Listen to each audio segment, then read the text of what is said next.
कैलाश पर्वत के बारे में कई रहस्य आपने सुने होंगे और देखे भी होंगे, लेकिन इस वीडियो में जिन रहस्यों के बारे में हम आपको बताने जा रहे हैं उन्हें शायद ही पहले आपने कभी देखा या सुना होगा। कैलाश पर्वत कहा जाता है कि रहस्यों से भरा हुआ एक ऐसा स्थान है जिसके बारे में वैज्ञानिक भी अपना तर्क प्रस्तुत करने में असमर्थ है। कैलाश पर्वत के इन रहस्यों के पीछे कितनी सच्चाई है, आज तो यह वीडियो में देख लिया जाएगा।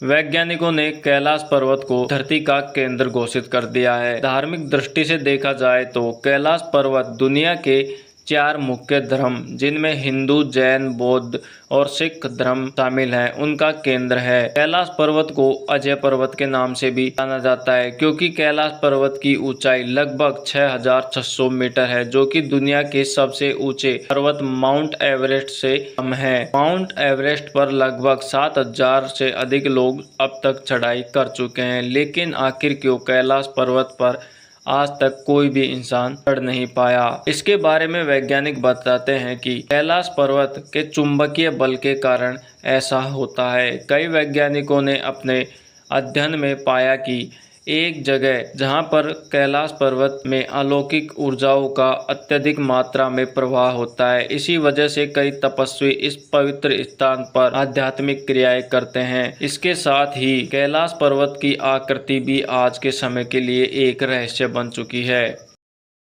कई लोगों का मानना है कि कैलाश पर्वत की रक्षा एक ऐसा जीव करता है जिसका नाम है यति, जिसको हिमालय के अलग अलग स्थानों में देखने का दावा भी किया गया है।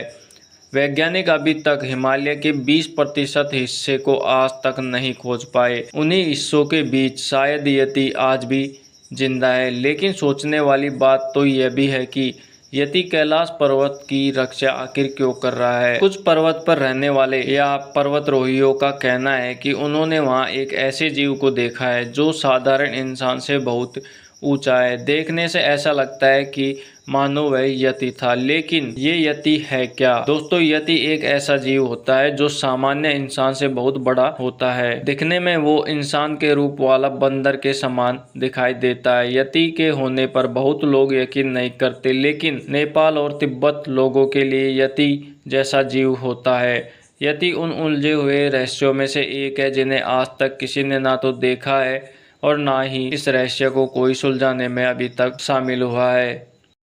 रूसी वैज्ञानिकों ने सन 1999 के अंदर एक टीम ने कैलाश पर्वत की तलहटी का दौरा किया, जिसमें वह इस नतीजे पर पहुंची कि यह पर्वत कोई साधारण पर्वत नहीं बल्कि चारों तरफ बर्फ से ढका हुआ एक पिरामिड के समान है, जो कुछ छोटे छोटे पिरामिडों से घिरा हुआ है। इसलिए इसे शिव पिरामिड भी कहा गया। इस पर्वत को न केवल हिंदू बल्कि अन्य जैन, बौद्ध और तिब्बत के प्राचीन बौद्ध पारंपरिक दृष्टिकोण से भी पवित्र माना जाता है। तिब्बती बौद्धों का मानना है कि परम आनंद का प्रतिनिधित्व करने वाले बुद्ध डेमचोक कैलाश पर्वत पर ही रहते हैं। यह पर्वत 4 पवित्र नदियां, जिनमें सिंधु, सतलज, ब्रह्मपुत्र और कर्णाली का सोर्स माना गया है, जो इन पर्वत के आधार के पास में बहती है। ये नदियां और इन नदियों से जुड़े मिथक हिंदुओं के लिए बहुत ही महत्वपूर्ण माने जाते हैं। कैलाश पर्वत की तलहटी में 2 झीलें हैं। मानसरोवर झील मुख्य रूप से हिंदू भगवान के विचारों में बनाई गई थी और फिर पृथ्वी पर कल्पना की गई। यह पवित्र झील मीठे पानी की झील के नाम से भी जानी जाती है, जबकि एक दूसरी झील है जिसका नाम है राक्षस ताल झील, जो केवल एक ही रास्ते से अलग होती है, जिसे खारे पानी की झील के नाम से जाना जाता है और इसका अन्य नाम भूतिया झील भी है। एक झील सूर्य की तरह आकार लेती हुई दिखाई देती है तो दूसरी चंद्रमा की भांति। दोनों झीलें प्रकाश और अंधकार का प्रतिनिधित्व करती है। कैलाश पर्वत से जुड़ा एक भयानक रहस्य यह भी है कि कहा जाता है कि कैलाश पर्वत पर समय बहुत ही तेजी से चलता है। वहाँ समय यात्रा पृथ्वी के किसी भी अन्य हिस्से की तुलना में काफ़ी तेज होती है। कैलाश मानसरोवर यात्रा में भाग लेने वाले सभी लोगों ने 12 घंटों में बाल और नाखून बढ़ते हुए देखे हैं, जबकि सामान्य स्थिति में यदि ऐसा होता है तो उसमें लगभग 1 सप्ताह लग जाता है। ऐसा कहा जाता है कि यह विकास पर्वतीय हवा के प्रभाव के कारण होता है। हालांकि समय की गति तेज होने की स्थिति इस हिल स्टेशन के लिए अद्वितीय है।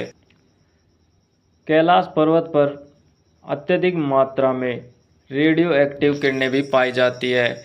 वहाँ के लोगों के अनुसार इस पर्वत पर चढ़ना असंभव है, क्योंकि हमारे बाल और नाखून समय के कारण बहुत तेज़ी से बढ़ते हैं। तो दूसरी तरफ लोगों की यह भी मान्यता है कि जीवित व्यक्ति कैलाश पर्वत पर जा ही नहीं सकता, क्योंकि वहाँ स्वयं भोलेनाथ उनके परिवार के साथ रहते हैं। मृत्यु के बाद वही व्यक्ति वहां पहुंच सकता है जिसने अपने जीवन में कभी किसी दूसरे व्यक्ति का बुरा न किया हो और सदा सत्य मार्ग पर चला हो। ऐसा कहा जाता है कि महान कैलाश पर्वत पर एक ऐसा गुप्त प्रवेश द्वार है जो पौराणिक साम्राज्य शंबाला की ओर जाता है। हिमालय के उत्तर में कैपापा नामक एक ऐसा क्षेत्र है जहां पूर्ण पुरुष निवास करते हैं। यहां ऊंचे पहाड़ों के बीच में एक जगह है जहां अप्रत्याशी बंद घाटियां हैं। वहां गर्म पानी के झरने, समृद्ध वनस्पति, दुर्लभ पौधे, औषधियां, जड़ी बूटियां आदि हैं जो असामान्य ज्वालामुखी मिट्टी पर पनपने में सक्षम है। एक प्रसिद्ध वैज्ञानिक और खोजकर्ता प्रोफेसर मुल्दासेव ने एक सिद्धांत बताया कि शंबाला एक आध्यात्मिक देश है जो माउंट कैलाश के उत्तर पश्चिम की ओर स्थित है। यह अफवाह है कि जब बर्फ पिघलेगी तो यह पहाड़ की आंख को प्रकट करेगी। दो भूमिगत देश शंबाला और अगरथा, जो कि मानवता और सभ्यता के जीन पूल का हिस्सा है, वे भी हिमालय पर ही स्थित हैं।